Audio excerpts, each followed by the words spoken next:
आज 18 जून 2026 और कल यानी 17 जून देश में कई बड़ी घटनाएं हुई। कोटा में राहुल गांधी छात्रों से मिले। छात्रों की गूंज नाम से एक राष्ट्रव्यापी अभियान शुरू हुआ, लेकिन इस यात्रा से पहले ही पोस्टर हटाने और सियासी आरोपों का तूफान खड़ा हो गया। पंजाब में एक धार्मिक भूचाल। मुख्यमंत्री भगवंत मान को अकाल तख्त ने गुरुद्रोही घोषित किया। कांग्रेस ने इस्तीफे की मांग कर दी। मान ने आरोपों को सिरे से नकारा। क्रिकेट में दोहरी खुशी। भारतीय महिला टीम ने नीदरलैंड्स को 95 रनों से रौंदा। T20 वर्ल्ड कप में जोरदार जीत और भारतीय पुरुष टीम ने अफगानिस्तान को 170 रनों से हराकर सीरीज को अपने नाम की। शुरुआत करते हैं कोटा से आई उस बड़ी खबर से।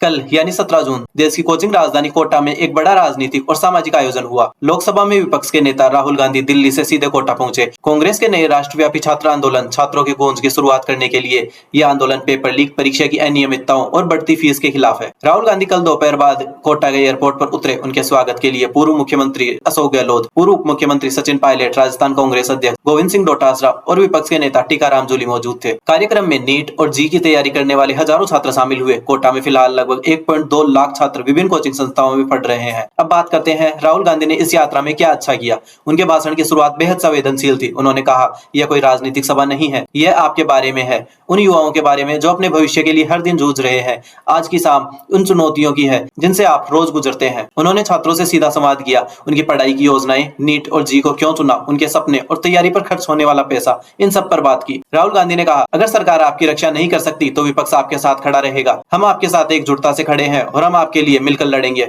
उन्होंने शिक्षा व्यवस्था पर भी एक गंभीर टिप्पणी की। यह शिक्षा व्यवस्था बच्चों पर बोझ डालती है, उन्हें कुचल देती है। यह बात कोटा जैसे शहर में जहां हर साल कई छात्र मानसिक दबाव में हत्या जैसे कदम उठाते हैं बेहद मार्मिक मानी गई है। और सबसे महत्वपूर्ण बात, उन्होंने सिर्फ भाषण नहीं दिया बल्कि एक व्यापक राष्ट्रीय अभियान का ऐलान किया।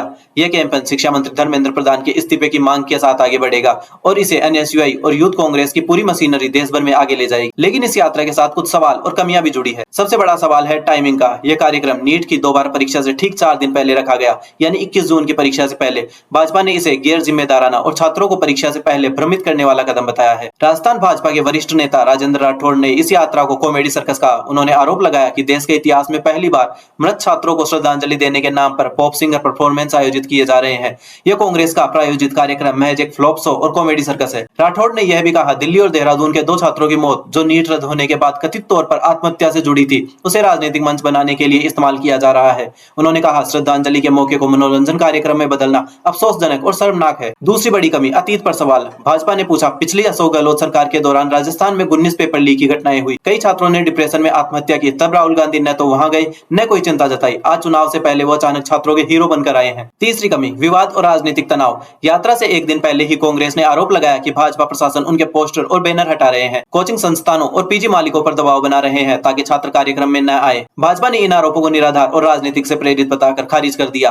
कहा कि बैनर जरूरी नगर पालिका अनुमति के बिना लगाए गए थे, इसलिए हटाए गए। और चौथी बात, DMK और कुछ अन्य इंडिया गठबंधन के सहयोगियों ने भी हाल ही में राहुल गांधी की कार्यशैली पर सवाल उठाए हैं। उन्हें राज्य चुनावों में गठबंधन के सहयोगियों के खिलाफ काम करने का आरोप लगाया है, जो जाहिर करता है कि विपक्ष के भीतर सब कुछ ठीक नहीं है। कांग्रेस के मुताबिक यह अभियान यही नहीं रुकेगा। 10 जुलाई को इलाहाबाद, 11 जुलाई को पटना और 14 जुलाई को दिल्ली में इसी तरह का छात्र सम्मेलन होंगे। तो कुल मिलाकर कोटा यात्रा में राहुल गांधी का छात्रों से सीधा संवेदनशील संवाद सराहनीय रहा। लेकिन टाइमिंग, पुराने रिकॉर्ड पर सवाल और सियासी टकराव इस यात्रा की सबसे बड़ी कमजोरियां बनकर सामने आए। अब पंजाब से एक बेहद गंभीर और संवेदनशील खबर, जिसने राज्य की राजनीति और धार्मिक माहौल दोनों में भूचाल ला दिया।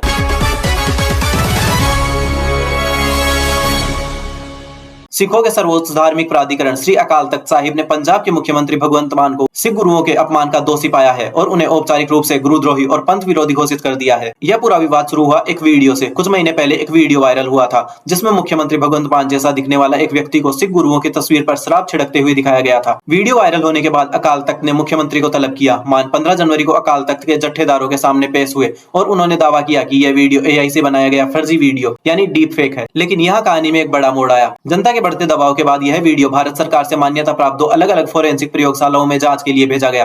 दोनों लैब्स ने अपने निष्कर्ष में कहा, यह वीडियो न तो फर्जी है न ही AI से बना है। अकाल तख्त के कार्यवाहक जत्थेदार कुलदीप सिंह गर्गज ने मीडिया को बताया, बार-बार मांगे जाने के बावजूद मुख्यमंत्री ने यह साबित करने के लिए कोई सबूत नहीं दिए कि वीडियो AI से छेड़छाड़ किया गया था। इस आधार पर अकाल तख्त ने निष्कर्ष निकाला कि मुख्यमंत्री ने सिख धार्मिक प्राधिकरणों के सामने झूठी जानकारी दी। इसके बाद अकाल तख्त ने अपना औपचारिक फैसला सुनाया। मुख्यमंत्री भगवंत मान को गुरु के सामने दोषी पाया गया और इसलिए उन्हें गुरुद्रोही घोषित संबोधित किया जाता है। जत्थेदार गर्गज ने कहा, सिखों को मुख्यमंत्री से कोई उम्मीद नहीं रखनी चाहिए और गुरु के अनुयायियों का इस मामले के उचित निपटारे तक उनसे कोई संबंध नहीं होना चाहिए। अकाल तख्त ने वैश्विक सिख समुदाय से मुख्यमंत्री के साथ सामाजिक और राजनीतिक संबंध तोड़ने का भी आह्वान किया है। मुख्यमंत्री भगवंत मान ने इन सभी आरोपों को सिरे से खारिज कर दिया है। उन्होंने सोशल मीडिया पर एक वीडियो संदेश जारी कर कहा, मैं वीडियो की प्रामाणिकता को पूरी तरह और स्पष्ट रूप से नकारता हूँ। उस वीडियो में दिख रहा व्यक्ति मेरी शकल जैसा है, लेकिन मैं वो बिल्कुल नहीं हूँ। उन्होंने कहा, मैं श्री अकाल तख्त साहिब को सर्वोच्च मानता हूँ, लेकिन मुझे आश्चर्य है कि इस इतने ऊंचे धार्मिक पदों पर बैठे लोग अपने राजनीतिक आकाओं के इशारों पर झूठा प्रचार कर रहे हैं, केवल मुझे बदनाम करने के लिए। मान ने यह भी आरोप लगाया कि धर्म का दुरुपयोग किया जा रहा है और शिरोमणि गुरुद्वारा प्रबंधक कमेटी यानी SGPC के अध्यक्ष पर निशाना साधते हुए कहा,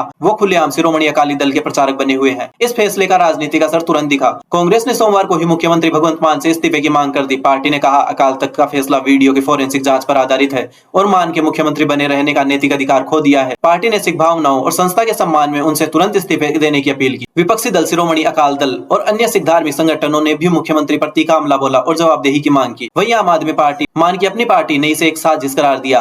पार्टी के राष्ट्रीय संयोजक अरविंद केजरीवाल ने कहा, भगवंत मान मुख्यमंत्री के रूप में बेहतरीन काम कर रहे हैं, इसलिए उन्हें निशाना बनाया जा रहा है। SGPC ने भी मान को सलाह दी कि वे अकाल तख्त के अधिकार को चुनौती न दे और याद दिलाया कि पूर्व मुख्यमंत्री प्रकाश सिंह बादल, सुरजीत सिंह बरनाला, पूर्व गृह मंत्री बूटा सिंह और पूर्व उप मुख्यमंत्री सुखबीर बादल सभी ने अकाल तख्त के सामने झुककर इसके फैसले को स्वीकार किया है। और इस पूरे विवाद पर एक और बड़ा पहलू जुड़ गया है। अकाल तख्त ने पूरे पंजाब कैबिनेट को 29 जून को पेश होने के लिए बुलाया है। यह जगत जोत श्री गुरु ग्रंथ साहिब सत्कार संशोधन अधिनियम 2026 को लेकर है। यह कानून पंजाब विधानसभा में पास एक कानून था जिसमें श्री गुरु ग्रंथ साहिब के अपमान पर उम्र कैद तक की सजा का प्रावधान है। अकाल तख्त को इस कानून को बनाने की प्रक्रिया पर ही आपत्ति है। उनका कहना है कि यह सिख समुदाय की सहमति के बिना पास किया गया। यह विवाद पंजाब की राजनीति में बेहद असामान्य और गंभीर है। एक तरफ सिखों की सर्वोच्च धार्मिक प्राधिकरण जिसका ऐतिहासिक रूप से बहुत सम्मान है, दूसरी तरफ एक मुख्यमंत्री जो आरोपों को राजनीतिक साजिश बता रहे हैं।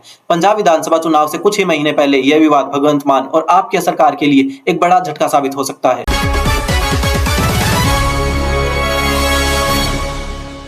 अब खेल जगत से दोहरी खुशखबरी और दोनों ही भारतीय क्रिकेट टीमों की शानदार जीत की कहानी। पहले बात करते हैं महिला टीम की। कल इंग्लैंड के लीड्स में ICC महिला T20 विश्व कप मुकाबले में भारत ने नीदरलैंड को 95 रनों के बड़े अंतर से हराया। भारत ने पहले बैटिंग करते हुए 20 ओवर में 5 विकेट खोकर 209 रन बनाए। शेफाली वर्मा ने 38 गेंदों में 55 रन की शानदार पारी खेली, जबकि स्मृति मंदाना ने भी 74 रनों का योगदान दिया। जवाब में नीदरलैंड की टीम ने 114 रन पर ही सिमट गई। और सबसे खास बात, शेफाली वर्मा ने बैटिंग के बाद बॉलिंग से भी कमाल कर दिखाया और 3 विकेट झटके। ये जीत भारत के लिए टूर्नामेंट में आगे बढ़ने के लिए आज से बेहद अहम है। और अब पुरुष टीम की बड़ी कामयाबी। कल लखनऊ के एकाना स्टेडियम में खेले गए दूसरे ODI में भारत ने अफगानिस्तान को 170 रनों के बड़े अंतर से हराकर 3 मैचों की सीरीज को 2-0 से अपने नाम कर ली।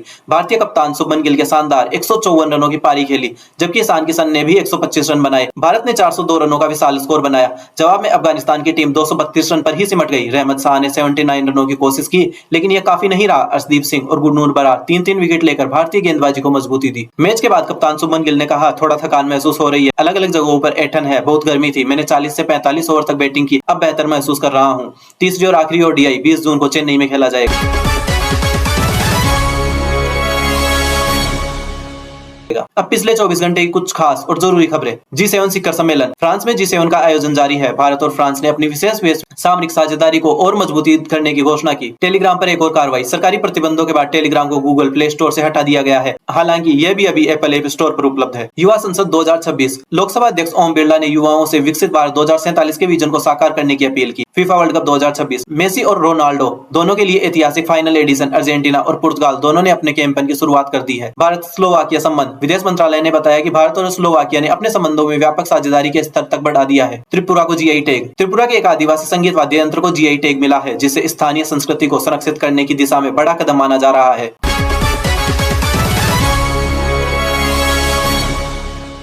अब एक विशेष विश्लेषण।